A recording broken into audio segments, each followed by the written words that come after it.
नमस्कार साथियों।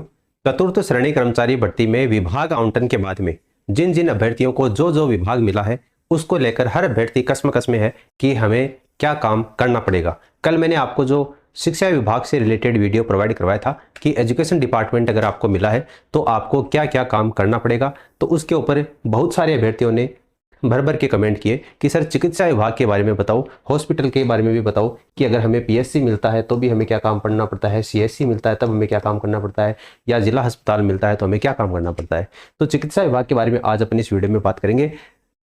अगर आपको और कोई सा विभाग मिला है और जिसके बारे में आप जानकारी चाहते हैं तो वो आप नीचे कमेंट सेक्शन में कमेंट करके बता देना। वीडियो पर आगे बढ़े उससे पहले आप हमारे इस टेलीग्राम चैनल को ज्वाइन कर लेना। कोई भी लेटेस्ट अपडेट आती है तो वो सूचना आपको यहाँ पर सबसे पहले प्रोवाइड करवा दी जाती है। चिकित्सा यानी कि मेडिकल और जो हेल्थ डिपार्टमेंट अगर जिस भी कैंडिडेट को मिला है जिसके अंतर्गत आपको किसी पीएचसी यानी कि प्राथमिक स्वास्थ्य केंद्र या सीएचसी सामुदायिक स्वास्थ्य केंद्र या फिर जिला अस्पताल में वार्ड बॉय या 4th ग्रेड का जो कर्मचारी होता है उसके रूप में आपको क्या काम करना पड़ता है। तो कल इंस्टाग्राम पर काफी अभ्यर्थियों के डीएम भी आए थे, उनका भी यही कहना था कि सर हमें मेडिकल या आपका डिपार्टमेंट मिला है, पीएचसी सीएचसी और आपका जिला अस्पताल, तो आगे की तैयारी हमें कंटिन्यू जारी रखनी है, तो हम कौन सा ज्वाइन करें। क्योंकि देखो विभाग तो आपको मिल चुका है, उसको आप चेंज भी नहीं कर सकते, लेकिन आप इनमें से प्राथमिकता जो है उसको अपने हिसाब से चूज कर सकते हैं कि आप प्राथमिक स्वास्थ्य केंद्र में ड्यूटी करना चाहते हैं या सामुदायिक स्वास्थ्य केंद्र में या फिर आपका जिला अस्पताल में। तो देखो कहने का मतलब सीधा से है, अगर आपको टाइम चाहिए आगे की पढ़ाई के लिए तो देखो आप भी खुद भी समझदार हैं, जिला अस्पताल में टाइम बहुत कम मिलता है ना, और आपका सामुदायिक स्वास्थ्य केंद्र में उसकी तुलना में कम मिलता है, जबकि प्राथमिक स्वास्थ्य केंद्र होता है उसमें टाइम है वो थोड़ा अधिक मिलता है। आप प्राथमिक पीएचसी सेंटर आप सभी परिचित भी हैं उससे, आप सभी को पता है कितना क्या काम होता है उसमें, है ना। तो और ऐसा भी नहीं है कि अगर बिल्कुल भी आपको काम नहीं करना पड़ेगा, क्योंकि थोड़ा बहुत काम तो आपको करना ही पड़ेगा, चाहे भले आप कहीं कहीं पर भी चले जाओ, 4th ग्रेड नहीं चाहे आप किसी भी नौकरी में चलेगा, थोड़ा बहुत काम तो आपको करना ही पड़ेगा। लेकिन जो आगे की पढ़ाई जारी रखना चाहते हैं वो आपका प्राथमिक जो स्वास्थ्य केंद्र है उसको चूज कर सकते हैं। अब देखिए आगे अपनी बात करते हैं आपको क्या काम करना पड़ेगा। तो सबसे पहला काम आता है आपका वार्ड संचालन में जीएनएम आपके जो नर्स है और जो डॉक्टर होते हैं उनकी सहायता करना। सब अब नर्सिंग स्टाफ डॉक्टर की मदद आप कैसे कर सकते हैं, तो एक तो वार्ड को सुव्यवस्थित बनाए रखना। जब सुबह डॉक्टर या फिर वार्ड इंचार्ज मरीजों के राउंड पर आते हैं तो आप सभी को पता है, अगर आप कभी भी हॉस्पिटल में गए हैं, भर्ती हुए हैं, आपका सगे संबंधी अगर कोई भर्ती हुआ है तो अगर रात को वहां पर रुके हैं तो डॉक्टर जो होता है वो सुबह 8 से 9 बजे के बीच में, 8 से 10 बजे के बीच में और राउंड पर आते हैं। राउंड पर इसलिए आते हैं क्योंकि मरीज जो हॉस्पिटल में भर्ती होते हैं जनरल वार्ड में उनकी स्थिति क्या है वो देखने के लिए। तो जब भी आपके सुबह इंचार्ज जो मरीज को देखने के लिए डॉक्टर राउंड पर आते हैं तो आपको डॉक्टर के साथ में रहना है, मरीजों को देखने में उनकी बुनियादी सहायता करनी है। कैसे करनी है, जैसे अगर किसी मरीज है उसे उठा नहीं जाता है तो डॉक्टर राउंड पर आ गया तो उसको उठाने में बैठाने में उसकी सहायता करना, इस तरीके से। इसके अलावा बिस्तर और लिलन का मतलब होता है आपकी चादर, है ना। तो मरीजों के बिस्तरों को व्यवस्थित करना, चादर लगाना, और बिस्तर लगाते समय ये ध्यान रखना कि मरीज का कोई सामान है वो बिस्तर में न छिपा रह जाए। गंदी हो चुकी जो चादर है उनको समय समय के ऊपर चादरों को बदलना, है ना।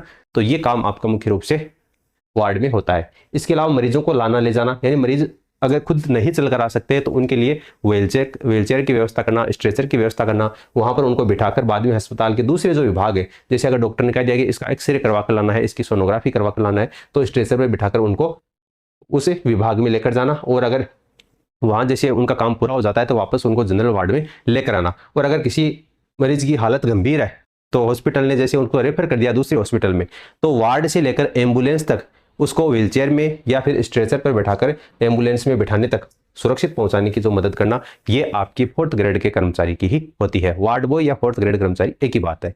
इसके बाद में भोजन और आवश्यक मदद, वार्ड में जो भी मरीज भर्ती हैं उनको नियमानुसार खाना देना, खाना वितरित करना, कतार में लगे हुए जो भी मरीज हैं और अन्य जो जरूरतमंद हैं उनको आवश्यक सहायता देना। इसके अलावा राउंड और उपकरण जांच, यानी प्रतिदिन सुबह डॉक्टरों के राउंड से पहले मच्छरों से बचाव के लिए अगर मच्छरदानी लगाई गई है उनको सही तरीके से मोड़कर उनको व्यवस्थित रखना, और हर वार्ड का हर घंटे से दौरा करना कि सभी मरीज आराम से बैठे हैं या नहीं बैठे हैं। वार्ड में आपकी जो भी लाइट लगी हुई है, जो आपके पंखे लगे हुए हैं, जो आपका गीजर लगा हुआ है, वो अगर सही तरीके से काम कर रहे हैं नहीं कर रहे हैं उनको चेक कर देना।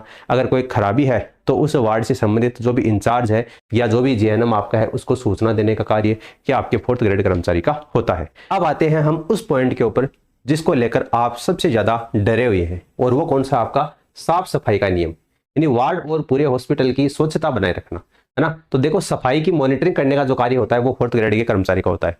वार्ड की सामान्य जो साफ सफाई और सुव्यवस्था बनाए रखना आपकी जिम्मेदारी होती है। इसका व्यवहारिक मतलब जो स्थानीय सफाई कर्मी हैं, जो स्वीपर लगे होते हैं, आपको उन्हें सही तरीके से सफाई करवानी होती है। ये देखना है कि वार्ड साफ सुथरा न हो, है ना। तो 4th ग्रेड कर्मचारी का ये काम होता है कि जो वहां पर स्थानीय सफाई कर्मी होते हैं, स्वीपर होते हैं, उनसे अच्छी तरीके से काम करवाना, ठीक है, ये आपका काम होता है। इसके अलावा फर्नीचर और जो उपकरण होते हैं उनकी जांच करना, यानी वार्ड के अंदर जो भी विशिष्ट फर्नीचर, जैसे डॉक्टर जिस टेबल पर बैठता है उसकी सफाई करना, जो एग्जामिनेशन टेबल है चीरफाड़ वाली है उसकी सफाई करना, ड्रेसिंग टेबल है उसकी सफाई करना, मरीजों के बेड के पास में रखे हुए जो बेड साइड लॉकर हैं, अलमारियां हैं, खिड़की हैं, दरवाजे हैं, उनकी रोजीना सफाई करना और सुनिश्चित करना कि अस्पताल का हर उपकरण अपने सही और उचित स्थान पर रखा हुआ है। ये 4th ग्रेड के कर्मचारी का ही काम होता है। इसके अलावा कार्यालय संबंधी और जो प्रशासनिक कार्य होते हैं वो भी आपके वार्ड बॉय का ही होता है। वार्ड बॉय का काम सिर्फ मरीजों के पास में नहीं रहना होता, 30% काम उसका जो होता है वो हॉस्पिटल के मुख्य कार्यालय, मुख्य जो ऑफिस होता है उससे भी जुड़ा हुआ होता है। ऑफिस की तैयारी, यानी ऑफिस समय से पहले वहां के टेबल, कुर्सी, फर्श, टॉयलेट की सफाई सुनिश्चित करना ताकि स्टाफ समय पर आते ही अपना काम शुरू कर सके। इसके अलावा जो भी डॉक्टर हैं उनकी डेस्क पर हमेशा स्टेशनरी सामान जैसे पेन, पैड, रजिस्टर आदि उपयोग के लिए रखना।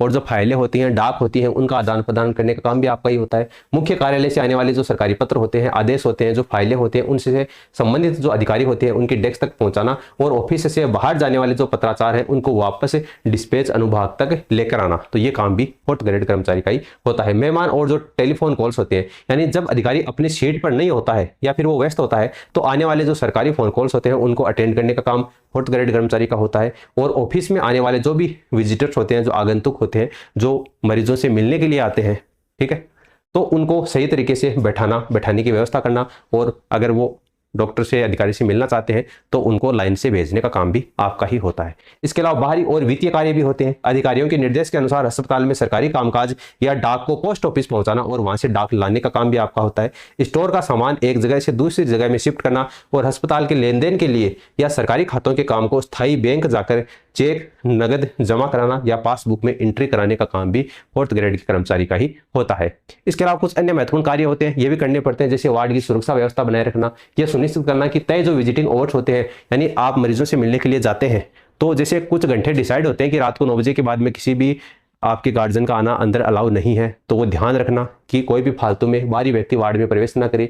मरीज के पास में वही रिश्तेदार रुके जिसे डॉक्टर या स्टाफ ने अनुमति दे रखी है। जैसे कुछ हॉस्पिटल ऐसे होते हैं जिसे रात के 10 बजे के बाद में किसी मेल व्यक्ति का वार्ड में प्रवेश वर्जित होता है, केवल फीमेल कैंडिडेट है वही वहां पर रह सकता है। तो इस तरीके की व्यवस्था है उसको बनाए रखना। लैब सैंपल और रिपोर्ट, वार्ड में भर्ती मरीजों के अगर खून या पेशाब के सैंपल हैं लिए जाते हैं तो उन्हें सुरक्षित तरीके से जांच के लिए लैब तक पहुंचाना और वहां से रिपोर्ट लेकर वापस डॉक्टर तक पहुंचाना, ये 4th ग्रेड कर्मचारी का ही काम होता है। स्टाफ को बुलाना, जैसे संदेशवाहक की भूमिका, इमरजेंसी की स्थिति में ड्यूटी पर लगे जो भी डॉक्टर हैं उनके कहने पर तुरंत विशेषज्ञ रेडियोग्राफर या लैब टेक्नीशियन को बुलाकर लाना। इसके अलावा समय समय पर वरिष्ठ अधिकारियों के द्वारा सौंपे गए अन्य जो सभी कार्य हैं, सभी राजकीय कार्य, कहने का मतलब सीधा सा है कि अगर डॉक्टर आपको या नर्स जो आपसे उच्च अधिकारी होते हैं वो अगर आपको किसी काम के लिए बोल दे तो कहने का मतलब है कि आप उनको मना नहीं कर सकते। अन्य सभी राजकीय कार्य इसमें आ जाते हैं, कोई भी सरकारी काम आपसे वो करवा सकते हैं। तो ये 4th ग्रेड कर्मचारी के काम होते हैं जो कि आपके चिकित्सा विभाग में होते हैं। अगर अभी भी आपका कोई सवाल है, कोई भी डाउट है तो आप नीचे कमेंट सेक्शन में कमेंट करके